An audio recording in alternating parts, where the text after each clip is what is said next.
So of all the intriguing mysteries that I've read over the years, this one has by far got me the most excited. The story happened over 120 years ago, and to this very day, no one has any answers as to what happened. So welcome to the Oddest. My name is Johnny. Today's story, we're going to be looking into the vanishing of 3 lighthouse keepers from a remote island off the coast of Scotland.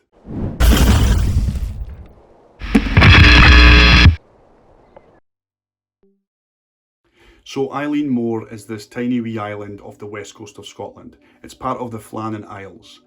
The Flannan Isles are named after Saint Flannan. He was a 7th century abbot and a preacher.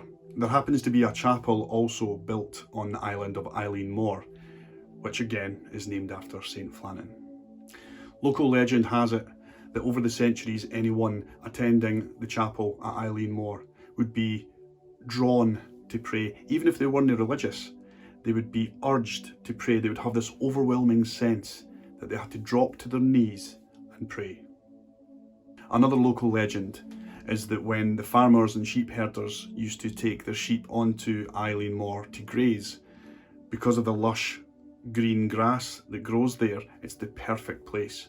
However, the farmers and sheep herders would never stay beyond nightfall because they firmly believed that there was a supernatural entity that existed on the island, and they would befall a horrible grave fate. So also on the island of Eileen Mor, there is this wee lighthouse. The lighthouse was built and completed in 1899. Our story takes place in December of 1900. So there was 3 lighthouse keepers that were assigned to work in this lighthouse in Eileen Mor. The principal lighthouse keeper, his name is James Ducat. So he was 43 years old, married with a family, and he had over 20 years of experience. So he's what they would call in the industry as salty. Donald MacArthur was the occasional lighthouse keeper, and he was 40 years old. Again, he had years of experience. The 3rd lighthouse keeper was Thomas Marshall. He was the junior man of the group. He was 23 years old. There was a 4th lighthouse keeper as well called Joseph Muir. He was the first assistant lighthouse keeper, but he was on annual leave at the time, so he was having a wee holiday, just kicking back, relaxing.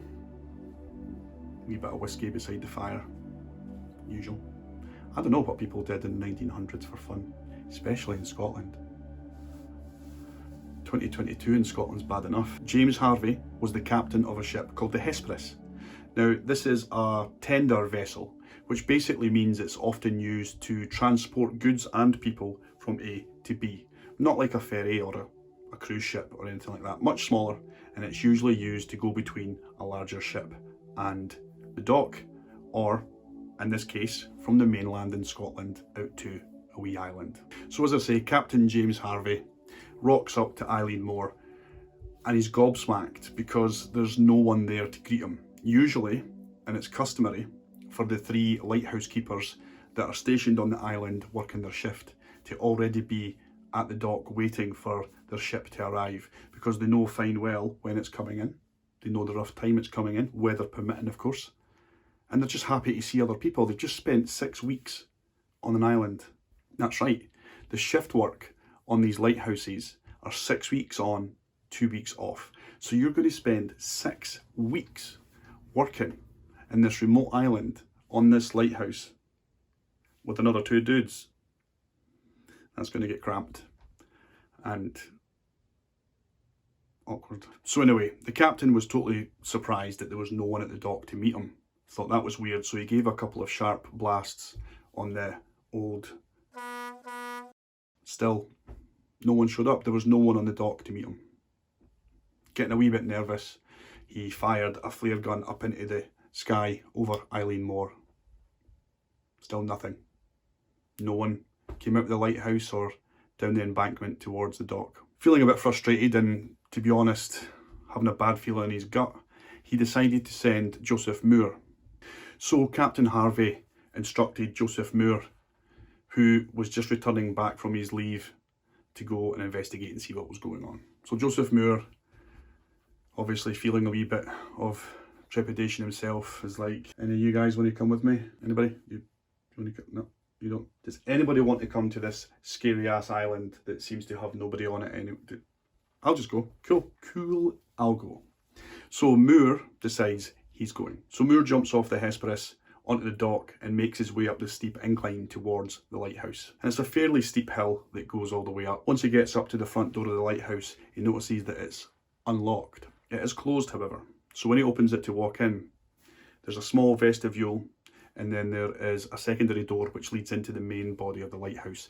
That too was closed, but unlocked. So Moore ventures in to the lighthouse, gives a wee shout out to the guys. Jim, Donald! No, nobody replied. The place was silent. That is spooky. Further investigations by Moore revealed that a chair had been knocked over in the kitchen, and that there was food on the kitchen table that were uneaten. Looked like it had been prepared. No one touched it.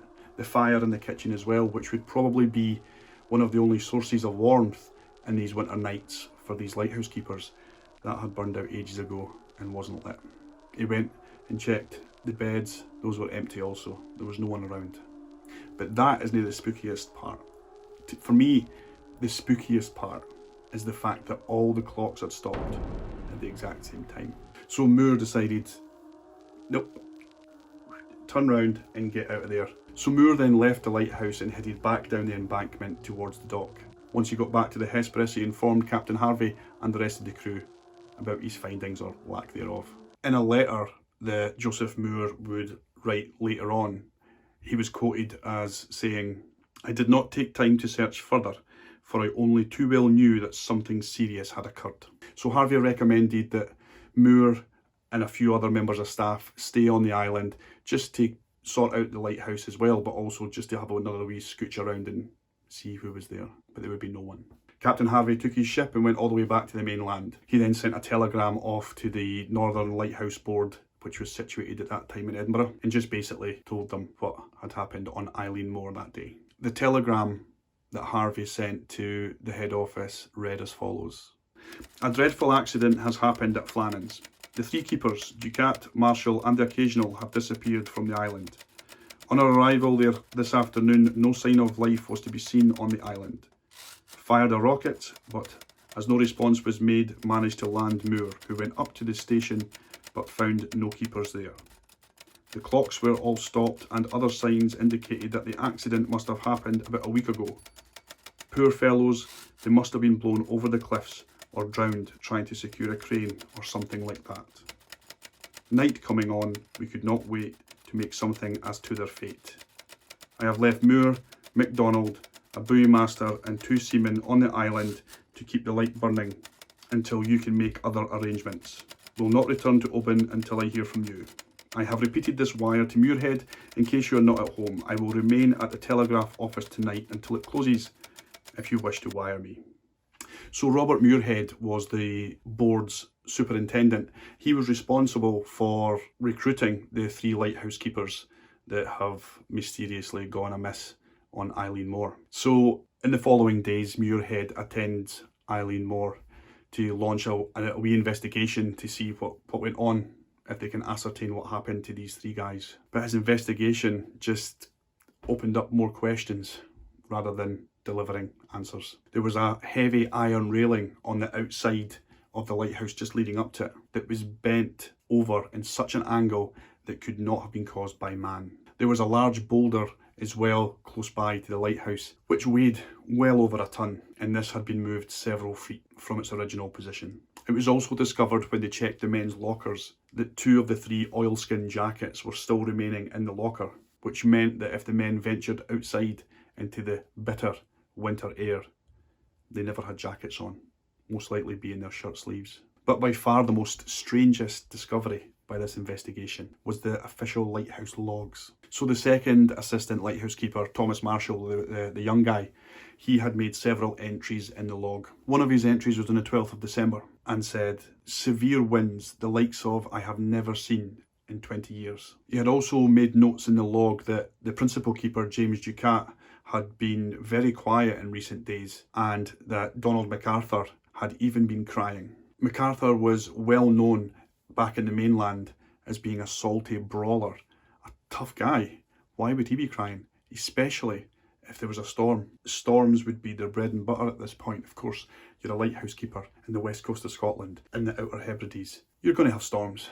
Another entry found in the logbook The next day, on the 13th of December, again by Thomas Marshall, said that the storm was still brewing and that the men had now been moved to pray. My question is, why would these lighthouse keepers be moved to pray? Fair enough, you know, they may have been heavy religious and they prayed all the time anyway, but if that wasn't the case, why would such things move them to pray? Especially the fact that they're in a brand new built lighthouse, 150 feet up above sea level. They'd be safe, especially from the storm. Even more peculiar than that, there was no recorded or reported storms in that area on the 12th, 13th or 14th of December. So what is it that these guys were experiencing? What storm was Thomas Marshall speaking about when he put it in the logs? They obviously all must have seen it or heard it.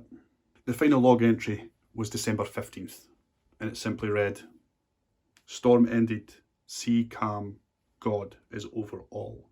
See, it was later discovered though that another ship called the Arctur had just passed Eileen Mor on the 15th of December, and the light wasn't on, and it should have been.